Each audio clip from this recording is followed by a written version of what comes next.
Radio Salinas. 103.3 desde Salinas para toda la provincia de Santa Elena. 103.3 Radio Salinas TV. Advertencia, Radio Salinas 103.3 no se responsabiliza por las versiones vertidas en el siguiente programa o espacio.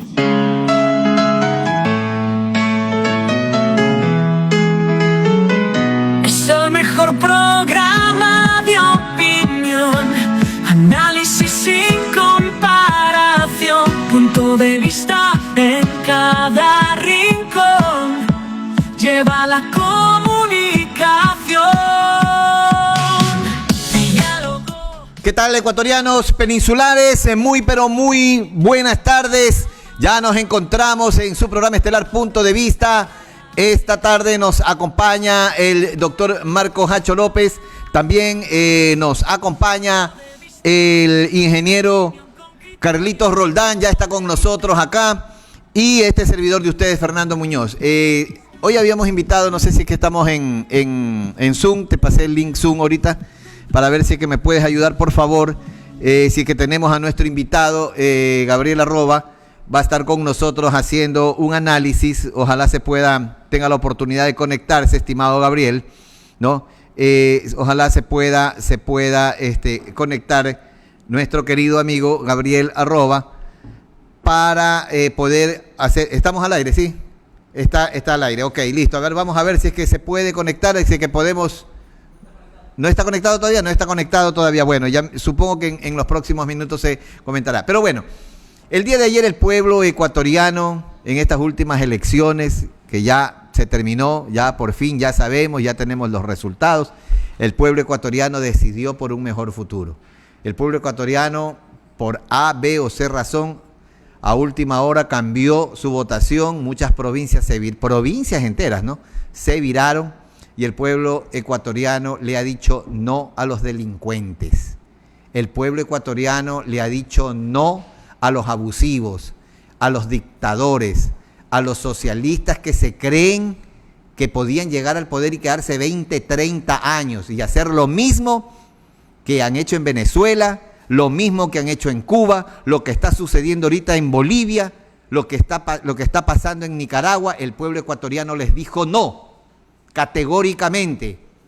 El pueblo entró en razón. A última hora, el pueblo ecuatoriano dijo, esta tendencia no me convence, esto no puede ser, no podemos permitir esto para el Ecuador. El día sábado subí un video en el cual, como medio de comunicación, no podía quedarme vestido de imparcialidad, como todo el mundo dice, porque es cómodo desde una burbuja, como dice nuestro amigo Arturo Clery, decir, tenemos que ser imparciales. No, imparcial jamás ante el peligro inminente de un socialismo y de una dictadura que dure 20, 30 años. Jamás, cuando hay el peligro de que terminemos en el mismo destino que Venezuela. Imparciales jamás, mientras teníamos la sombra de Hugo Chávez, de Fidel Castro, de Maduro atrás. Jamás. Ya la prensa venezolana lo hizo, se vistió de imparcialidad y dijo, no, que gane el mejor, que gane el que tiene que ganar. Y miren cómo terminaron Venezuela, Bolivia, cómo terminaron Cuba, cómo está Nicaragua. Ese ejemplo jamás ese destino jamás hubiéramos querido para el Ecuador. Por eso nos pusimos de la manera en la que. Dicho esto, pues, ya más allá de esto, los resultados, que encima pues son abrumadores, más de 1 millón de votos, y los correístas salen a desconocer el triunfo. O sea, qué ironías de la vida, peninsulares, qué ironías de la vida. Desconocen el triunfo viendo las actas, desconocen el triunfo y no reconocen el triunfo de Noboa cuando están las actas y hay un proceso electoral transparente, que minuto a minuto se lo fue siguiendo sin interrupción alguna, sin apagones, sin nada. Ese triunfo no lo reconocen, pero sí reconocen el triunfo de Maduro, que nunca enseñó actas, que salieron los 4 amigos sentados ahí a decir que ganó Maduro sin haber presentado un solo papel. Ese triunfo sí lo reconocen, pero así son. Por eso el pueblo ecuatoriano les dijo no, y como haciéndome eco de las palabras de Fernando Villavicencio, jamás van a llegar al poder nuevamente. Buenas tardes, estimado doctor Marcos Hacho López. Buenas tardes, Fernando, y buenas tardes a todos quienes tienen la bondad de escucharnos a través de Radio Salinas 103.3 FM y nos observan por las diversas plataformas sociales en toda la provincia y el Ecuador entero. Iniciamos, Fernando, un programa más en Punto de Vista. Correcto, estimado ingeniero, muy buenas tardes, el Ecuador le saluda. Buenas tardes con todos quienes escuchan a esta emisora 103.3 acá en la provincia de Santa Elena, en aquel dial, y también a aquellas personas que nos ven a través de las diferentes plataformas de streaming, a través de TikTok, YouTube, Facebook. En todo caso, para mí es un placer estar aquí con usted, abogado Marcos Hacho, con usted, abogado Muñoz. Un placer enorme poder compartir con todas las personas que nos escuchan y evidentemente hacer lo que nosotros estamos llamados a hacer, emitir nuestro punto de vista. Muy buenas tardes. Bueno, ¿cómo vio el triunfo, doctor Hacho? ¿Qué pasó? Cuéntenos. ¿Festejó, no festejó? ¿Qué pasó? La Bien, verdad. Tenemos un presidente con el aval de una mayoría de votos que ha sorprendido no solamente a quienes formamos Punto de Vista, sino a todos los ecuatorianos. En lo personal, Fernando, Carlos, yo pensaba que la votación va a ser muy reñida y que daba lugar a impugnaciones, a objeciones, a cuentos, a recuentos de votos personalizados. Tanto es así, que una vez que se cerraron las urnas, inmediatamente salieron a la luz pública los dos exit poll. El primer exit poll nos daba como ganador a Daniel Noboa con una diferencia de 51.20%, no sé si producción me ayuda para compartir, mientras que la candidata correísta marcaba el 48.80%. Cuando hay este tipo de diferencias mínimas, el Código de la Democracia prohíbe difundir quién es o no el ganador, a no ser que sea el conteo verificado por el Consejo Electoral. La firma Telco Data, que nos ofreció que los resultados que iba a dar tenía un margen de error del 0,56%. Es decir, un margen de error. Y Carlos, me vas a ayudar, porque cuando se habla de números, bien, gracias, producción. Cuando se habla de números, el más menos es hasta el 3%. O sea, más menos del por ciento. Sí, es correcto. O sea, podemos trabajar con un margen de error. Políticamente hablando, el margen de error técnico debería ser el 3% para tener una fiabilidad mucho mayor, puesto que las encuestas no son una realidad certera al 100%, no, puede variar. Termíname de ayudar, sí, Carlos. Solamente quería...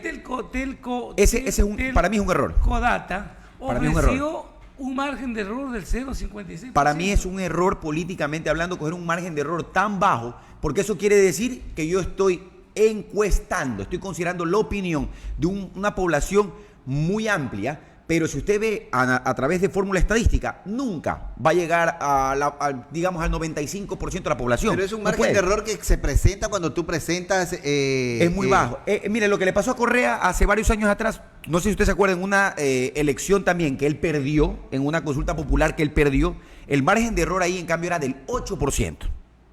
Entonces, cuando los márgenes de errores son muy altos o muy bajos, ¿qué quiere decir? Que la proporción de la población a encuestar obviamente va a variar. Si el margen de error es mayor, menor población a encuestar. Claro. Si el margen de error es menor, mayor población a encuestar. Correcto. Pero cuando la probabilidad, el margen de error es 0.57, como ellos han mencionado. Correcto. 0.56. Y mire, 0.56, menos del 1%. Es imposible. Es imposible. Ya. Técnicamente hablando, nosotros tenemos una O sea que fórmula hicieron exacta. un exit poll de cuánto, pues de las Imagínense. 24 provincias. Cambio, Pues. la segunda firma autorizada para el exit poll es Cormonts,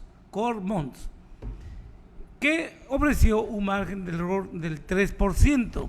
Esta segunda firma le daba como ganadora a la señora Luisa González con el 51.99%, mientras que Noboa se quedaba con el 48.01%. Pero ambas firmas autorizadas por el Consejo Nacional Electoral se cayeron al precipicio, Correcto. pues ninguna de ellas se acercó ni siquiera al 3%. Vamos a este punto, justamente lo que está hablando usted, abogado Hacho, la parte técnica. Imagínense que la empresa que realiza su exit poll con el 3% de margen de error tiene una coincidencia en cifras con respecto a la otra que tomó como margen de error el 0.57 o 0.56. Ya. Entonces, primero, las cifras fueron muy similares, en contrario, ¿no? Dándole ganador al uno al otro. Pero vamos a esto, cuando el margen de error o cuando las cifras se encuentran dentro del margen de error, que es más o menos 3%, es decir, que si usted tiene 52%, puede ser más 3% Claro, o o menos menos 3%. obviamente, sí. Entonces, eso se considera técnicamente como un empate técnico Así o una es. cifra muy cerrada de la cual no se puede emitir una opinión certera, puesto que puede variar. Y ahí es lo que usted bien mencionaba, que el Código de la Democracia establece que tiene que haber la información oficial. Y aquí viene un dato curioso, Fernando, si me permites, por favor. Correcto, dígame. Para efectos de tomar rumbo a este análisis. Hay factores que incidieron para que la balanza electoral se incline a favor de Daniel Noboa. Por ejemplo, 1, el peso real del voto vergonzante. Mira, es un análisis técnico que salió hoy día en la prensa nacional. Mira lo que indica, y esto es importante, es importante analizarlo. Dice, a inicios de abril, ojo, el 13 de abril fue la elección. Correcto. A inicios, entiendo que la primera semana del mes de abril, Correcto. encontraron que el 13.7% de encuestados ya sabían por quién iban a votar, pero prefirieron no avisar. Correcto. ¿Sí? Al insistirles, mira, esta segunda parte es importante. Al insistirles y repreguntarles, detectaron que el 58.7% iban a votar nulo o blanco. Ojo, ya sabían por Correcto. qué iban a votar, pero casi un 60% prefería no decirlo y decía en forma, voy a anular o voy a votar en blanco. Curiosamente, el 26.7% optó por Daniel Noboa y el 14.6% por Luisa González. Claro. Sobre esa gente Tenemos a- que tienen el voto vergonzoso. Claro, de hecho lo que dice el abogado Hacho es una realidad. O sea, no es para nadie esquivo que mucha gente no sabía ni siquiera por quién iba a votar y que la votación que estaba obviamente en el aire, no solamente las personas que no sufragaron, sino las personas que votaron nulo, las personas que votaron blanco, las personas que tenían un nivel de indecisión alto, inclusive, y obviamente personas que se cambiaron de corriente. Esto obliga a que evidentemente la votación sea la que nosotros tuvimos el día de ayer. Y parte por el hecho de que existen muchas razones por las cuales también obviamente alguien cambia su decisión. Por ejemplo, los chats de la Liga Azul. Evidentemente eso lo hizo pensar a muchas personas con respecto a por qué en algún momento estas personas pensaron en tomarse el poder e inclusive tener bases de datos que tienen su poder la superintendencia de bancos, con la gravedad que eso implica. Pues, Ahí ¿no? tenemos a, perdón que interrumpa, estimado Carlitos Roldán, aquí tenemos ya al licenciado Gabriel Arroba. Muy buenas tardes, licenciado, el Ecuador le saluda, transmitiendo desde Radio Salinas algunas cadenas en el territorio ecuatoriano y en la provincia de Santa Elena. Buenas tardes. Volumen, por favor. Volumen, audio. Desactive No. El micrófono. El micrófono, mi querido Gabriel, no se te escucha. No sé si es Gabriel o somos acá nosotros. A ver, Gabriel, prueba el audio. A ver, ahí. ahí estamos, perfecto, ahí estamos, correcto, Gabriel. Muy buenas tardes, el Ecuador te saluda. ¿Cómo están? Muy buenas tarres, gracias por la Oye, esa invitación. Un gusto sonrisa, siempre esa estar con ustedes. sonrisa. Colgate. ¿Cómo van? Bueno, contentos realmente, contentos porque hay un Ecuador que quiere un cambio, se ha apostado por un Ecuador de progreso, de estabilidad, de democracia, de libertad, y eso es bueno. Así es, precisamente creo que el dato diferenciador aquí es la libertad. La libertad es lo que marca la diferencia en el Ecuador entero y creo que es lo que la gente va a apreciar. De ahí en adelante vienen los problemas cotidianos, que creo que hasta ayer se celebró un poco. Hoy nos levantamos a trabajar todos y el presidente también, tengo entendido que hoy llegaba a Carondelet, y le toca pues empezar a resolver los problemas del país, para lo cual todos lo elegimos. Sí. Bueno, la primera pregunta y la que cae por su peso, ¿por qué ese margen de diferencia tan amplio? Nadie se esperó, porque creo que ni el presidente al que le habían dicho que creo que ganaba con un 2.8%, alguna cuestión, eso era lo máximo que se decía. Se habló mucho de 1.4. Yo siempre dije matemáticamente es imposible que pierda el presidente, pero no me imaginé un margen de error tan grande. Bajo tu punto de vista, ¿cuál sería el detonante para esta diferencia? Mire, siempre se habló de en el mejor de los casos, 2% según algunas mediciones, ¿no? Pero yo sí le voy a decir algo, mire. En la primera vuelta siempre, ojo, aquí sí no quiero cruzar algunas líneas de la exageración en las conclusiones, pero hay señales sencillas. Ejemplo, en la primera vuelta el gobierno estaba seguro que ganaba en una vuelta. ¿Se acuerdan? Segurísimos que ganaban en una vuelta. ¿Y cuál es la diferencia de una vuelta? Ellos decían que ganaban por más de 10 puntos. O sea, póngale 11. Ya, 11, 12. ¿Con cuánto ganó ahora? Con 12. Con 11, 12. Ya, es lo mismo. Casi 12. Ahí está la diferencia, que estaban muy seguros en la primera vuelta. Ahora, de la primera vuelta a la segunda vuelta, hay una gran diferencia en el control electoral. Pero una gran diferencia. Una diferencia abismal. Y otro también tema a analizar es la prohibición del voto. De fotografiar el voto. De la foto al voto, así es. Ese es otro gran tema que donde más ha causado diferencia es en algunas provincias como el Guayas, por ejemplo, en donde sabemos que había muchas denuncias de extorsión. Pero bueno, estas cosas, yo sí le digo, no quiero cruzarme la línea de la especulación excesiva, pero ahí hay algo que hace bastante ruido, que es algo que tenemos que analizar y yo creería que hay que investigar.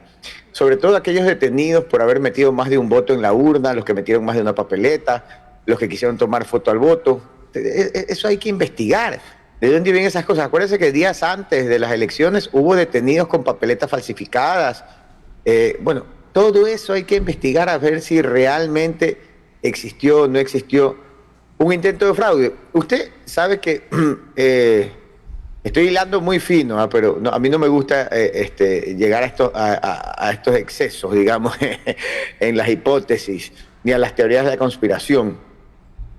Pero si usted analiza algo siempre, es que si algo, el correísmo es número uno, ¿cómo es que le dicen? Es una ley gebeliana de la comunicación, no me acuerdo si era la ley de la proyección, que era proyecta en tu enemigo tus propios errores, ¿ya? Y siempre lo hemos visto así. O sea, si ellos lo acusan de algo, enseguida ellos se viran y señalan al primero que cruce de ese error que a ellos lo acusan, enseguida acusa al primero que vende eso. O sea, lo que han hecho en esta ocasión es algo muy parecido y lo que inmediatamente han denunciado es fraude. Algo que se cae por su propio peso, porque con 1.000.000, casi 100.000 votos, ¿cómo? ¿De dónde? Pues no es casi imposible lanzar un fraude. Es tan mal sustentado que las mismas autoridades más importantes, autoridades electas, me refiero al correísmo, ni siquiera es que se bajan de la camioneta de la teoría del fraude, sino que ni siquiera se suben. Aquiles Álvarez, Pavel Muñoz, Paola Pavón,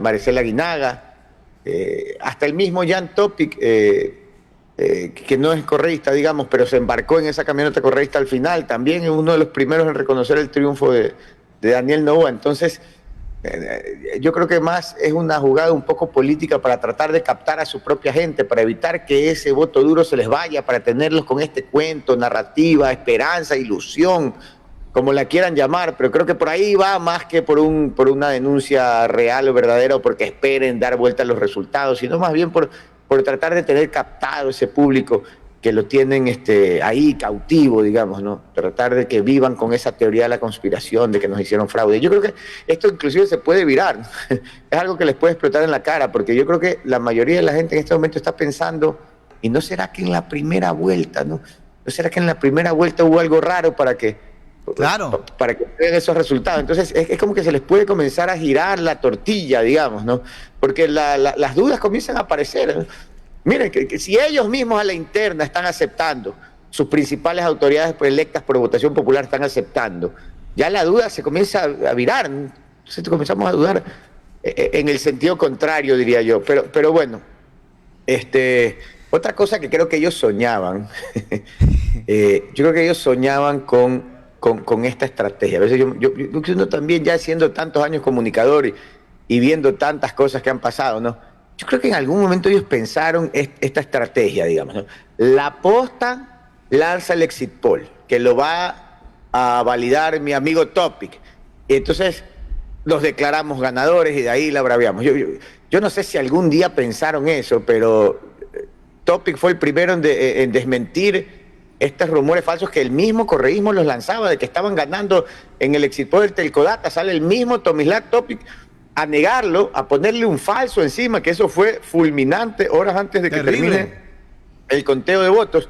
Y la Posta, que tenía, digamos, es un medio digital, son periodistas y todo, yo me llevo muy bien, sobre todo con Luis Eduardo Vivanco, pero se sentía, ¿no?, una pequeña inclinación, digamos, como a mí me veían y todo el mundo me veía ya un poco más inclinado, un poco hacia un lado, y a ellos los veía inclinados del otro lado, digamos, ¿no? Eso se va viendo, ¿no?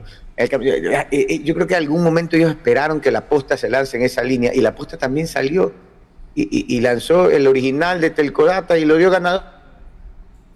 Yo creo que ahí se desubicaron, ¿no? Te digo, estoy hilando muy fino, algo que no acostumbro a hacer, pero en base a todo lo que he visto. Claro, ahora, pero ¿cuál de las propuestas es la que termina siendo un tiro en el pie? ¿Pesó mucho la propuesta de los gestores de paz?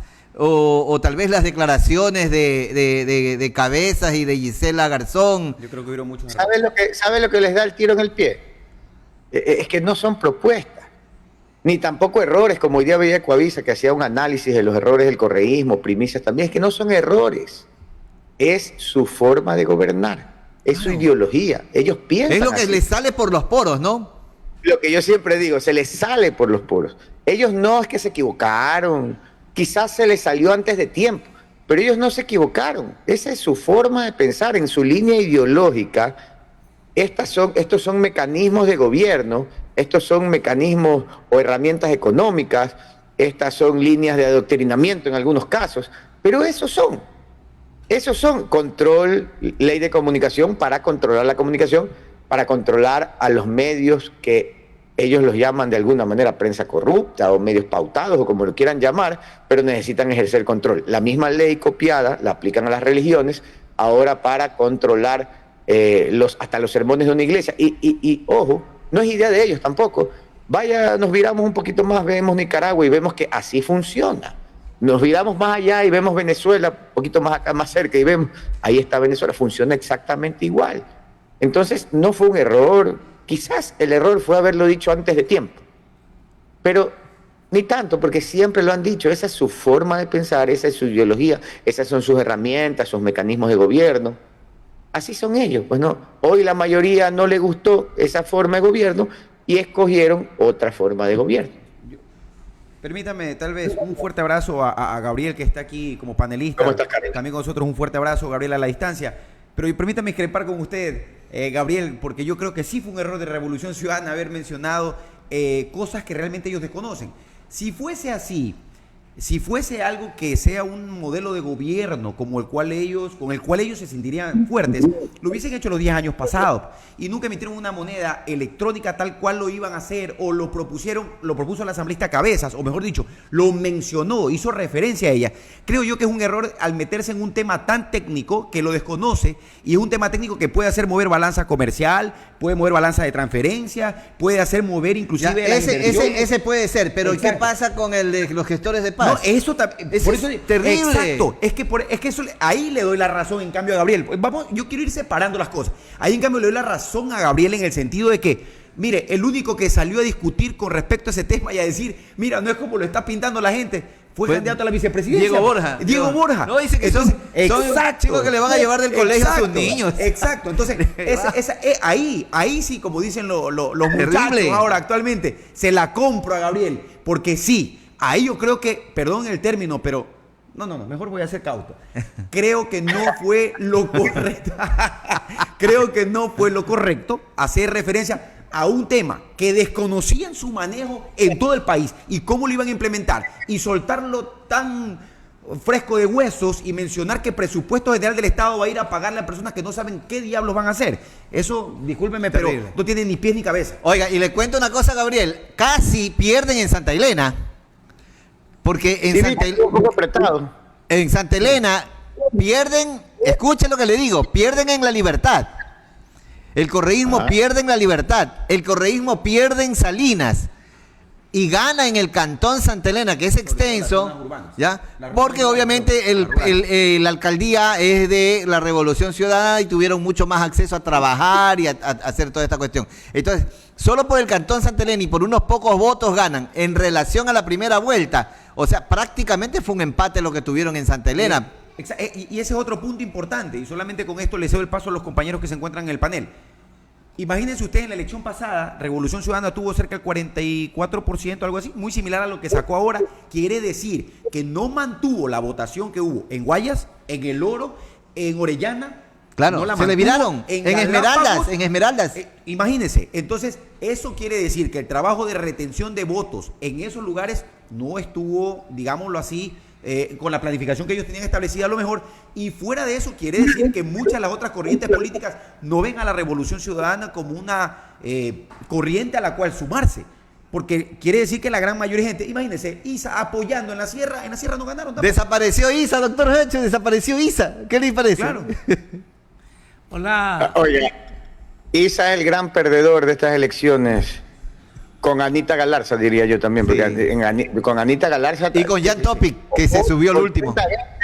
Y Jan Topic, que lo lanzan al último minuto como el goleador y perdieron hasta en Guayas, pues, ¿no? Sí, no, hay algunos perdedores. Déjeme decirle un tema, de acuerdo con el tema de los... De acuerdo, yo digo que el error de ellos quizás fue en los tiempos en que anunciaron las cosas, porque no es un error de su estrategia, porque eso es lo que van a hacer. Ganen ahora, ganen mañana, ganen después. Ese es el libreto que ellos tienen. Esa es su forma de gobernar. En el dólar hay una gran diferencia. Cuando ellos gobernaron, llovían los dólares, sobraban los dólares. Y pese a eso, ellos propusieron la billetera electrónica, que no alcanzaron a hacerlo, porque igual tuvieron, acuérdense que ya estaban en los últimos años, en procesos electorales también y todo, y no alcanzaron a cambiar el dólar. Pero si usted les da chance, lo van a cambiar. ¿Y sabe por qué? Porque el mecanismo de gobierno y el mecanismo de darle giro a la industria en una ideología o en un sistema de gobierno como el de ellos, se basa en la inversión pública de un gobierno. No en la inversión ni la inversión privada, ni la generación desde el sector privado. Ellos mueven la economía desde lo que un gobierno pueda meter a la economía. Y para eso, cuando hay muchos dólares, es sencillo, y digamos, no sencillo, pero era más fácil. En una economía como la que tenemos ahora, donde vivimos casi todos los años, tenemos 10.000 millones de déficit y no hay dólares y faltan dólares, entonces ahí es que llega el momento en que hay que buscar una alternativa para poder tener, Gabriel, otra moneda. Gabriel, cuando ellos gobernaban, acuérdate lo que dijo el presidente Correa en esa época. Dijo, el Seguro Social tiene un superávit de más de $1.000 millones. El Seguro Social tiene un superávit de más de $1.000 millones. Solamente ahí tienes la prueba palpable de que ellos tenían circulante suficiente para no pensar ni estar mirando con apuro a una moneda electrónica. Pero sin embargo, lo intentaron, no les alcanzó el tiempo. Claro, pero acabaron con la caja del Seguro Social, pues, porque era... Los maestros también, ¿se acuerdan? ¿Perdón? Con la de los maestros, ¿se acuerdan? Claro, ahí fueron a la caja de pensiones del magisterio. Y otra cosa, ahora, ¿cómo iban a mantener ese supuesto Ecuador? Porque ya estaban pensando meterle la mano a las reservas del Banco Central, que no es otra cosa que la plata de los cuentacorrentistas y de los ahorros de toda la gente. Y de los municipios y prefecturas. Y eso era terrible, esa era la base del Ecuador. Exacto, pero bueno, en todo caso estoy de acuerdo en que quizás el error estuvo en el timing que manejaron. Claro. ¿Por qué? Porque tenían que haberlo anunciado cuando hayan ganado, lo que pasa es que se les sale. No pueden guardárselo porque esos son ellos. Esa es su forma de gobernar. Antes ganaban con eso, ahora la gente no quiere eso, por eso es la diferencia en los votos. Doctor Hacho. Sí, Gabriel, un gusto saludarte nuevamente en este medio. Mira, hay una lectura muy importante y tú lo acabas de indicar, dices la lectura ideológica de ellos, ¿no? Pero yo pienso que reconocerles esta cualidad sería premiar o reconocer que son algún tipo de organización políticamente definida. Mira, todos los mismos integrantes actuaron de tal forma que propendieron a que Luisa pierda. La una hablaba de los dólares a la ecuatoriana, el otro con su entrevista con sus amigos un medio de comunicación internacional, reforzando la misma idea. Los chats de los ligados que demostró cuál es el verdadero objetivo de ellos. Tanto es así que fíjate que Luisa González a las 7 de la noche salió a su tarima y dijo: no reconozco este triunfo. Pero sin embargo, las principales autoridades provinciales, tanto de Quito como del Guayas, Pichincha y Guayas, le contradijeron y reconocieron públicamente al nuevo presidente, al nuevo ganador. Es decir, decirles que son de una misma línea ideológica es premiarles o reconocer lo que no es. Más aún, la señora Luisa González y sus principales asistentes reconocen a Maduro como presidente legítimo, cuando ideológicamente Petro de Colombia no reconoce a Maduro. Lula da Silva en Brasil, de su misma línea ideológica, no le reconoce. Eso implica que no son una línea filosófica ni ideológica, son un grupo de oportunistas que pretenden volver al poder para saber, ya sabemos las consecuencias, pero enhorabuena, el pueblo ecuatoriano, el votante ecuatoriano supo definir, y bien lo dijo Fernando, ni el mismo gobierno se esperaba, el candidato ganador, se esperaba una margen de diferencia de casi 12 puntos porcentuales, que dista mucho que para dudar de que la elección esta no haya sido legítima, no haya sido transparente, sino simplemente evidencia lo que son un GDO, un grupo de delincuencia organizada. Fernando. Correcto. Ahora hay una situación, se da cuando se le viran Guayas y El Oro, provincias en las que había ganado Luisa González en primera vuelta, en segunda vuelta se le vira. Más o menos, ¿a qué se debe este fenómeno que a última hora se viran y le dan el triunfo a Daniel Noboa? Oye, pero es que recordemos que Daniel Noboa se instaló en El Oro como 10 días. Y luego después se fue y volvió con un tema, no recuerdo, creo que hubo unas inundaciones, no sé qué, volvió. Pero estuvo muy atento en El Oro, recuerden que él estuvo ahí y también trabajó muy de la mano con el prefecto de allá. También trabajaron muy de la mano. Entonces ahí se hizo un trabajo fuerte. Eso es lo que recuerdo del Oro. En Guayas hubo un cambio interesante. Yo no sé si ustedes pudieron fijarse desde Santa Elena, pero la gobernadora, ya se me fue el nombre en este momento, que fue ministra. Claro, Zaida Rovira. Ella hizo un trabajo de hormiga. Yo la veía todos los días porque me llegaban los boletines de prensa y esa señora estaba con botas y con el lodo al cuello todos los días. Y el bloque de seguridad, Lofredo, ¿cómo se llama? Lofredo, el del interior, Reinberg. Lofredo y Reinberg, juntos de arriba abajo, metiendo operativos en todos lados, por más de que igual se veía violencia. Desarticularon algunas bandas y pegaron algunos golpes duros, o sea, hubo movimiento en Guayas, Gabriel, y en El Oro, fuerte movimiento. Mira, Gabriel, precisamente lo que tú indicas, que en Guayas trabajó la gobernadora, los ministros, acá también, en Salinas, en La Libertad, todos los directores departamentales de los municipios de estos dos cantones trabajaron 24/7. Por eso es que, mira, Santa Elena, eminentemente, siempre lo he dicho, ha sido una provincia correísta. Yo siempre indicaba Manabí y Santa Elena son las únicas dos provincias más retrasadas, más pobres y son correístas. Sin embargo, ahora la brecha se disminuyó porque el trabajo de sus alcaldes, así como la gobernadora en Guayas, han trabajado puerta a puerta. Obvio, sigue siendo correísta porque nos distancia 4 puntos entre ella con el ganador. Pero sin embargo, en la primera vuelta casi nos ganaron 3-1. Tanto es así que en Santa Elena se eligen cuatro asambleístas y ellos nos llevaron dos asambleístas. Significa que el voto fue mayoritario. Pero ahora la brecha se acortó. Aquí no hay varita mágica. Esto fue un trabajo entre políticos, pero también el gobierno se puso las botas. En el peor momento de las lluvias, hubo una intensidad en la gestión de territorio, pero una intensidad tremenda.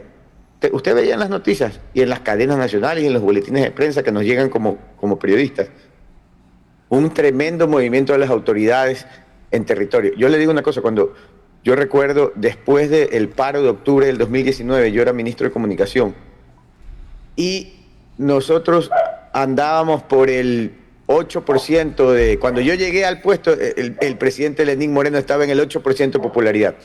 Él ordenó a todos sus ministros que salgan al territorio. Crearon toda una estrategia de acción en territorio con una serie de actividades que iban en beneficio de todos los ciudadanos. En cuestión de pocos meses, ¿verdad? La popularidad del presidente, claro, de 8% era súper bajo, ¿no? Pero llegó a 20, 24 y seguía subiendo. Ahí vino el COVID. De ahí vino el COVID, que ya fue algo pues, que cambió el mundo entero. Pero a lo que le quiero decir es que eso se reflejó, yo lo pude palpar desde mi puesto en esa época y lo vi. Cuando vi que lo estaban haciendo ahora, yo dije, esto va, aquí va a haber un giro. Y se dio el giro. Se dio el giro. No hay, mire, gobernar se trata de gestionar, de gestión, de atender a la gente y de servir a la gente. Si usted hace eso, olvídese que la gente lo va a reconocer, pero lo tiene que hacer en la calle, sudando, enlodándose, llegando a donde tiene que llegar. Y eso hizo el gobierno, eso estaba haciendo el gobierno. No creo que vaya a bajar el ritmo ahora, ¿no? Pero eso es lo que tiene que hacer y seguir haciendo. Discúlpenme, eso hacía Rafael Correa. Rafael Correa era incansable. Rafael Correa estaba en todo el país, en todo momento, en todo tiempo. Y miren, hasta ahora la gente lo recuerda. O sea, usted tiene... Yo me niego a pensar... Yo me niego a esas aseveraciones que dicen que el correísmo ya, que de acta de función, que ha desaparecido. No. Aquí hay 2 partidos políticos en este momento. Uno que es el correísmo con estructura y experiencia, y el otro ADN, que es nuevo, que está todavía en proceso de formación, pero ha barrido en estas elecciones, porque ganar con más del 10% es una paliza también, ¿no? Pero básicamente todo se basa en la gestión de las autoridades. Porque estamos viendo también, por ejemplo, que la Revolución Ciudadana festejó como un triunfo propio la alianza Pachacuti-RC5, ¿sí? Pero en los resultados que vimos ayer, las provincias centro del Ecuador, me refiero a Guaranda, ¿sí?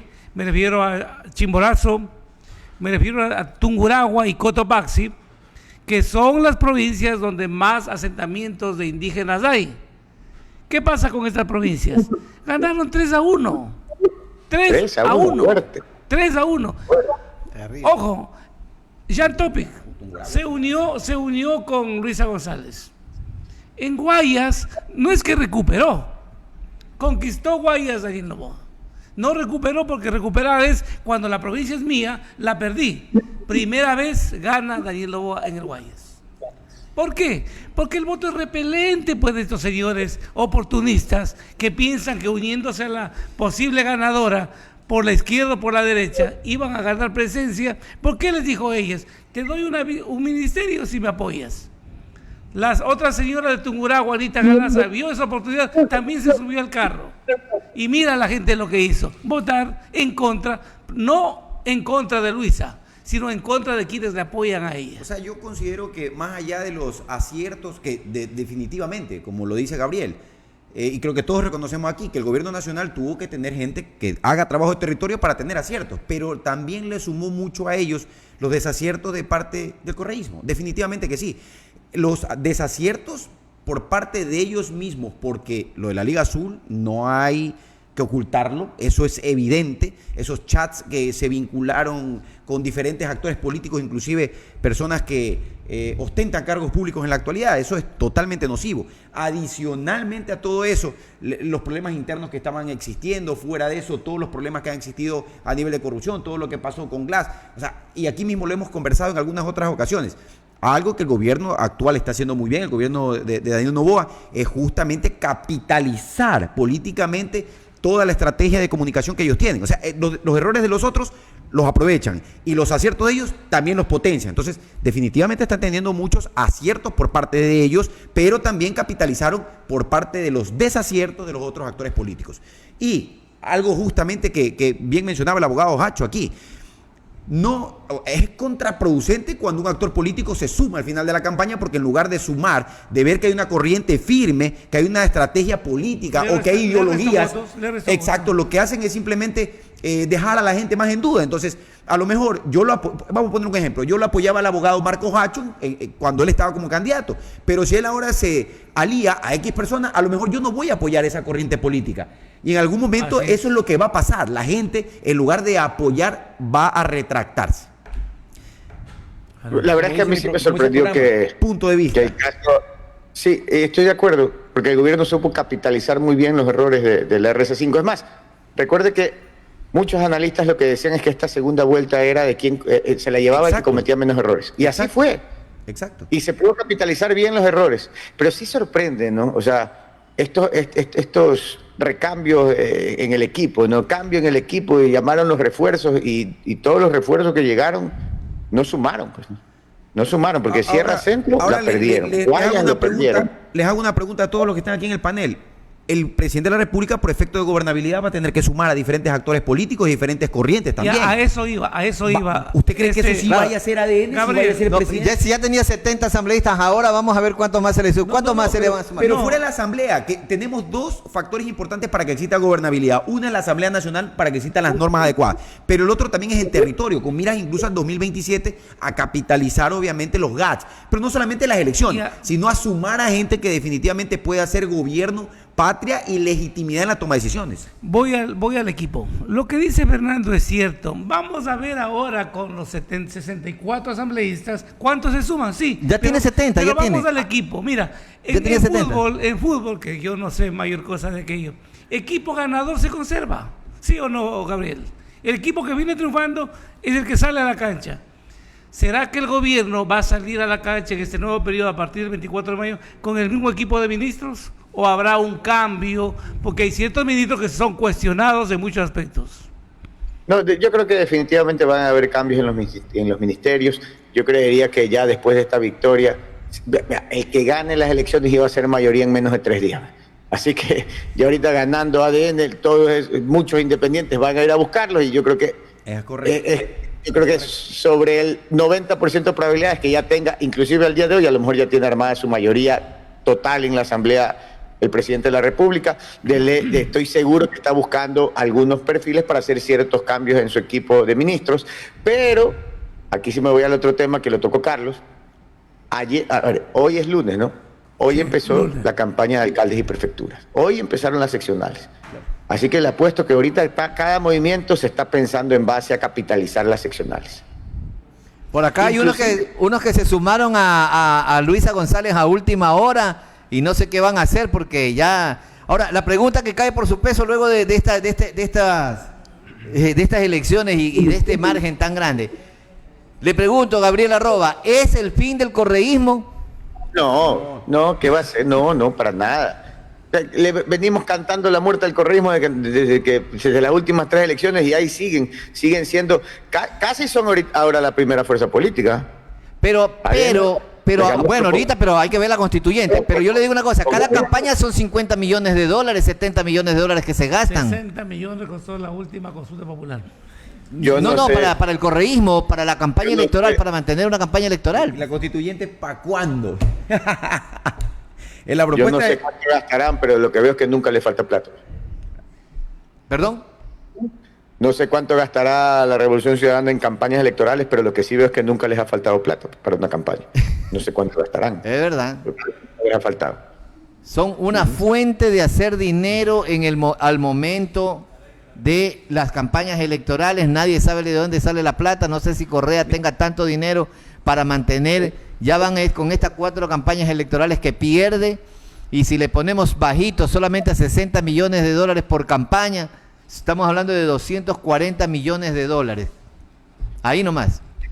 No tengo idea de verdad cuánto habrán gastado, pero de que siempre tienen para una buena campaña, siempre la tienen. Miren, ahorita finalistas otra vez y con un derroche.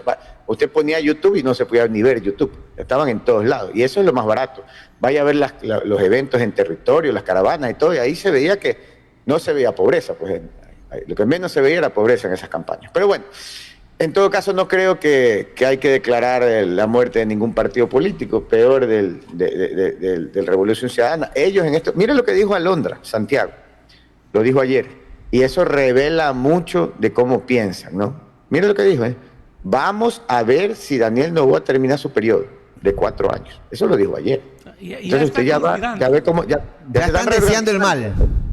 Ya están reorganizándose en este momento para hacer una oposición fuerte, para entrar en las seccionales, tratar de sostener lo que tienen, porque tienen Pichincha y Guayas todo, casi, o sea, digamos, las capitales y las provincias, ya ahorita, y tienen estructura, ¿no? Porque ahí tienen sentados en funciones a sus prefectos, a sus alcaldes, entonces se van a reorganizar, tienen un bloque sólido de asambleístas, van a hacer oposición, van a hacer política desde el territorio y van a tratar de fortalecerse. Ellos no han perdido una elección, pero su estructura está enterita ahí. Pero hay que ver si es que Aquiles termina su mandato y si es que Pavel Muñoz termina su mandato. Eso ya es otra historia, pues eso es peleando. Y esos son bien peleadores, no lo ve aquí. Da guerra todos los días, ese no se deja. Vamos a ver cómo la pelea Pavel Muñoz, que ese también lo tienen ya. Ya lo tienen listo para la foto. Ya lo tienen listecito, pero vamos a ver qué pelea da. Vamos a ver. Doctor Hacho. Es tan pobre el argumento de Luisa González y la parte, porque ellos también están fraccionados, y la parte que le apoyan a ellos, que están cuestionando el resultado. Como bien lo dijo Gabriel, 1.200.000 votos de diferencia, es casi imposible revertirlos. Pero mira, los argumentos con que Luisa González sustenta el desconocimiento de la elección de Daniel Noboa se basa en 7 puntos. 1. Manipulación de actas oficiales. Imposible demostrarlo. 2. Restricción ilegal para evitar documentación visual del fraude.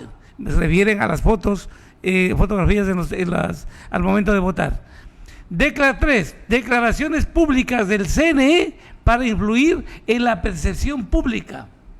Declaración significa, más o menos quieren comparar lo que hicieron en Venezuela ellos mismos. La Corte Nacional Electoral en Venezuela, una vez que se cerró las urnas, a la media hora declararon ganador a Maduro. Acá, en nuestro Consejo Nacional Electoral, a las 2 horas, ya cuando el dato era irreversible, dijeron ganó Noboa. 4. Fallas técnicas y apagones en recintos claves. No fallas técnicas. 5. Intimidación militar, dice, y obstrucción de observadores electorales. Los observadores electorales han informado que todo fue con normalidad. 6. Resultados oficiales en contradicción con evidencia científica y estadística. Y la 7ª y última, dice, cambios arbitrarios de última hora en recintos electorales. Pero es tan pobre el argumento de las encuestas. O sea, no, lo de la parte estadística, lo único que pueden completar son lo de los exit poll. El resto es conteo exacto. No pueden hablar de fórmula estadística. Pero dicen, o sea, pero que están poniendo como válidas las encuestas sobre los resultados oficiales. Correcto. Entonces ya no hagamos elecciones, pues ya digamos que solamente vamos a. Y es que eso es lo que hablamos antes de que venga justo Gabriel. No podemos hablar de de exactitud de un instrumento técnico, no, porque las encuestas se basan en parámetros técnicos, sí, los exit poll también, estadísticamente hablando existen fórmulas, existen metodologías científicas, por supuesto que sí, pero es una estimación, no podemos hablar de certeza, del 100%. El argumento es tan pobre que se va a caer por sí solo. Cualquier juez, pues, en el elemento de que tenga que decir, por ejemplo, lo de las fotos, ¿cómo me pueden hablar, por ejemplo, de que una foto, está bien, digámoslo así, yo tengo el derecho a tomarle foto a mi voto, no me dieron el derecho a tomarle foto, hasta ahí, Pero yo no puedo decir que porque no le pude tomar yo, Carlos Roldán, la foto a mi voto, ya con eso 3 millones de personas o el 1.100.000 que sale de diferencia es porque manipularon el sistema. Con eso Es imposible. O porque hicieron los... Claro, no. Yo pienso que los argumentos no son los adecuados. Más bien yo creo, lo que hemos vertido en esta mesa, que tenemos que virar la página, tenemos que seguir trabajando como país, que tienen que unirse todas las corrientes políticas porque creo que todos queremos y necesitamos trabajo, necesitamos seguridad, necesitamos salir adelante, necesitamos que exista inversión y todos tienen que sumarse evidentemente a una agenda de gobierno que en este momento la tiene que poner el presidente de la República, porque es el presidente de la República. En eso estoy de acuerdo. Darle legitimidad a esas actuaciones corresponderá de que obviamente todos los ciudadanos ecuatorianos se sumen también a esos proyectos para evidentemente ver cómo nosotros como ecuatorianos, como profesionales en nuestras materias, contribuimos a hacer que nuestro país salga adelante. Y sobre todo esos actores políticos, ¿no? Claro. Que son actores políticos y que han tenido la posibilidad de actuar. Ahora bien, veamos la posibilidad también de, digámoslo así, de ver la proyección o los trabajos, los proyectos que existan, la propuesta del presidente de la República para de esa manera ver en qué podemos contribuir técnicamente. Si algo se tiene que ajustar, bienvenido sea. De lo contrario, pues sumarnos evidentemente a que el país crezca. Creo que todos nos tenemos que sumar a eso. Yo destaco las palabras de Gabriel Arroba y son muy acertadas y es muy observador, muy claro, ¿no? Y nos da la pauta de lo que está sucediendo políticamente en el Ecuador. El día de hoy se inaugura la campaña electoral para las seccionales en el Ecuador. Ese dato se me había escapado a mí, pero es verdad lo que dice el licenciado Gabriel Arroba, que desde ahora, ya ahorita, las miras y todos los cañones apuntan a enfilarse al partido del presidente. Y eso yo pienso que va a marcar la diferencia para las próximas elecciones, doctor Hacho. De una forma gráfica, y discúlpame por hacer la broma, se me viene a la mente la figura del expresidente Abdalá Bucaram. Son cooptó el poder la Revolución Ciudadana en Quito y en Guayaquil. Ojo, ahora ya no les toca a ellos porque están cuestionados. Ahora le toca a RC5. Candidato que ponga Daniel Noboa ADN, va a captar Quito, Pichincha, va a tener un alto alcaldía, porcentaje. O sea, va mire, a captar Quito. yo hace un momento atrás le mencionaba justamente la la gobernabilidad. Bucaram Siga. indicaba eso. Ahora Claro, sí, ahora no. es que el poder es cíclico, es efímero. O sea, no podemos hablar de que toda la vida va a estar alguien en el poder. Es cíclico. Entonces tenemos que ver cómo las corrientes van cambiando y se van modificando. A ver, yo hace un momento acabé de decir, tenemos que apoyar al presidente de la República. Claro, si el presidente de la República y al gobierno le va bien, a todo el Ecuador le irá bien.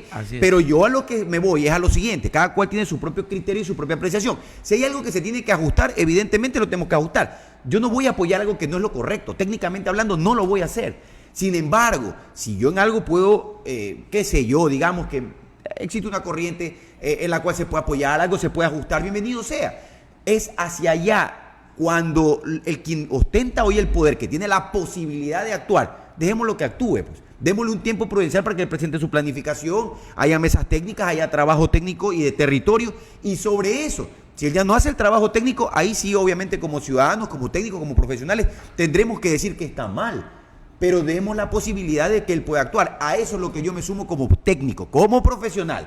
Es decir, déjelo actuar, presente su planificación, veamos en qué podemos sumarnos, si hay algo que se puede corregir o algo que podamos aportar, bienvenido sea. Si luego del tiempo vemos que algo está en una mala línea, tenemos que hacer también llegar nuestra voz de protesta o de su efecto, la corrección adecuada, la propuesta adecuada, para que de esa manera el país se enrumbe. Es lo que necesitamos aquí en el Ecuador. Necesitamos que todos se sumen y habrá momento para absolutamente todo. Mira, me hace llegar Samuel Rendón, presidente del GAT parroquial de Ancón, una observación, y dice en Santa Elena, miren Santa Elena, Luisa González 125.452 votos, Daniel Noboa 85.000, esto es en la primera vuelta. En la segunda vuelta, Luisa González 125.000, repite, 125.970, ¿no? O sea, 518 votos más. Solo sube 518 votos en la segunda vuelta Luisa González. Y Daniel Noboa 109.625. En la primera 85.000 y en la segunda vuelta 109.000 y suma 24.000 votos más. Más o menos es el resultado que ahora tiene a nivel provincial. La diferencia ahora está en 2 o 3 puntos. Cuando antes nos daban 3-1. Claro. Nos dice, sin alianzas ADN logró sumar 24.285 votos. Es la aclaración que nos hace Samuel Rendón, estimado. Algo que les quería comentar yo. Yo tengo una lectura aquí. Yo no creo que realmente ni Rafael Correa ni Luisa González están pensando en un reconteo de votos para cambiar el resultado electoral. Creo que ellos están súper conscientes de que ya perdieron. Pero ¿qué es lo que están haciendo? Y después les digo por qué lo creo así. Ellos están implementando una narrativa comunicacional política. ¿Y cuál es esta narrativa? Tratar de revestir al presidente Daniel Noboa de ilegitimidad. Pero no lo lograron. ¿Por qué? Estoy seguro que así operan, ¿no? Pero les doy un ejemplo breve y cercano de por qué podemos confirmar esta hipótesis. Ya, usted vio creo que en estos días que saltaron los chats de Augusto Verduga, sí vio el chat en donde se ponían, no un chat, una conversación, está el audio, en donde ellos hablan de crear la narrativa de desprestigio hacia la Corte Constitucional, para que cuando gane Luisa González, basados en esa narrativa de desprestigio, tumbar y tirar abajo la Corte Constitucional. No sé si escucharon ese audio. Sí, claro, sí. Ya, así operan. Crean narrativas comunicacionales, le meten el chip a la gente, la idea, y luego políticamente talan. Ya, mire 4 ejemplos que yo di ayer en un comentario en la radio. Una de mentiras, ya. Acuérdese cómo atacaron al ministro Lofredo por los chalecos antibales. ¿Se acuerdan lo que dijeron? Que la posta inició la posta lanzando una investigación periodística diciendo que los chalecos antibalas que habían comprado eran de cartón. ¿Se acuerdan? Sí. Ya. ¿Y qué les pusieron? Los chalecos de cartón. Hasta el día de hoy le dicen los chalecos de cartón. ¿Qué hizo el ministro Lofredo? En una muy buena jugada comunicacional, llevó a toda la prensa al polígono, puso el chaleco y le metió bala desde pistola, metralleta, fusil, reventó esos chalecos. ¿Las balas pasaron? No, no pasaron. Todos los periodistas pudieron ver, desarmaron el chaleco, de 20 capas había pasado una sola capa. En resumen, los chalecos no eran de cartón, sí servían. Pero ¿qué hacía el correísmo? Hasta el día de hoy, después de haber sido demostrado que los chalecos funcionan y protegen, y de 20 capas solo había pasado una capita la bala, no pasó más, que le siguen diciendo el chaleco de cartón. Entonces, eso ya era imponer una narrativa. El otro caso, Progen, ahí están los 29 generadores ya instalados y listos para posiblemente esta semana ya inicien pruebas de los 100 megavatios en el Salitral. ¿Qué querían imponer o qué impusieron? Que los generadores nunca habían llegado, que la compañía era falsa, que había cobrado y se había llevado la plata. Pero usted puede ir, pararse ahí, ver a los 29 generadores conectados y listos para probarse. Pero usted los paraba ellos ahí y le decían, ahí no hay nada. Entonces ellos crean estas narrativas. Yo creo que esta vez intentaron imponer la narrativa del fraude para darle cierto tono de legitimidad al presidente y con eso molestarlo los 4 años de gobierno que él es un presidente ilegítimo, cosa que no le salió. Pero ellos mismos comenzaron a aceptar la derrota, pues el mismo alcalde de Guayaquil, Fernando, el mismo... Para reforzar la idea de Gabriel, para reforzar la idea, este tipo de prácticas inusuales se apegan con este siguiente ejemplo, Fernando y amigos. Cuando una persona habla mal de la honra de otra, luego se retracta y pide disculpas, no quise ofenderte, el daño ya está hecho. El daño, aunque lo pidas disculpas públicamente, ¿por qué? Cuando lanzaste el dardo, había un público. Cuando vas a pedir disculpas a otro público que ya no repara el daño causado. Esa es la táctica de Correa y su banda ahora. Pretender bañarle el triunfo legítimo de Daniel Noboa con una forma no arbitraria, sino ilegítima. Una vez que ellos lancen ese dardo, todos los troles se activan y van a empezar con este tipo de actividades. Y todos los 4 años le van a combatir de esta forma.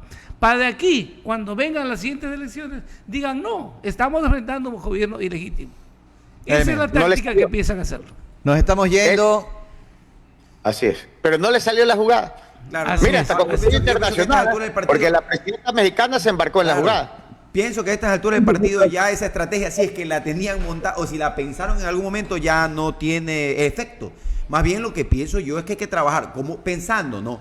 Como gobierno, pensando como ecuatoriano. Yo insisto, tenemos que pensar todos en función de un país distinto. Y a través de eso tenemos que pensar que tiene que haber legitimidad de la acción administrativa del gobierno.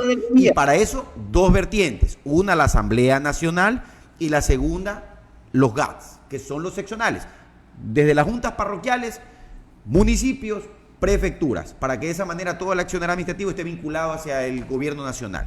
Correcto, listo, nos estamos yendo. Agradecer al licenciado Gabriel Arroba, estimado ingeniero Carlos Roldán, también muchísimas gracias por acompañarnos, su despedida y su mensaje a la comunidad. Un fuerte abrazo a todas las personas que nos escuchan, gracias por los comentarios, gracias por sus aportes. Definitivamente eso es lo que enriquece el debate, enriquece el programa porque emitimos todo nuestro punto de vista, que es totalmente respetable, valioso, y así construimos una sociedad más justa y una sociedad que todos nosotros merecemos. Un fuerte abrazo a todos ustedes. Doctor Marcos Hacho, su despedida y su mensaje a la comunidad. Tenemos presidente a quien le deseamos el éxito en la administración pública, porque el éxito del presidente es la felicidad, la tranquilidad, la seguridad para nosotros los ecuatorianos. Solamente aspiro que con la experiencia de haber gobernado 1 año y medio promedio en el primer gobierno, sepa corregir determinados actos para que refuerce en bien del Ecuador. Muchas gracias, Gabriel, muchas gracias, Carlos y Fernando.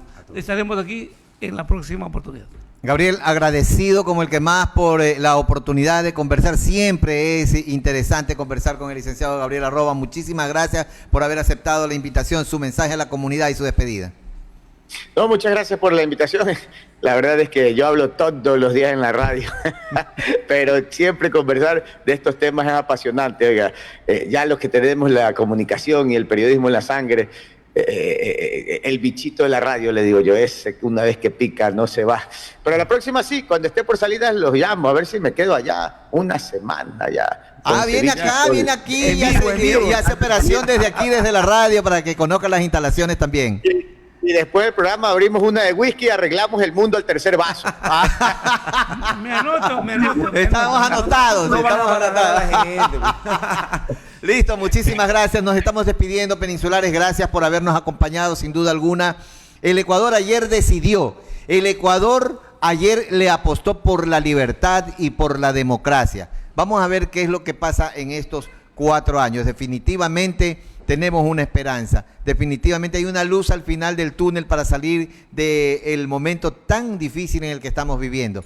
Ha quedado demostrado que la campaña de odio y de desprestigio no lleva a nada. Lo único que hacen y que consiguen es el repudio de la ciudadanía. Se hizo una campaña en la que se metieron hasta con la hija del presidente de la República. Se hizo una campaña de desprestigio. Nunca se pusieron propuestas y comenzaron a enredarse en sus propias propuestas. Unas veces aseverando, otras veces desmintiendo.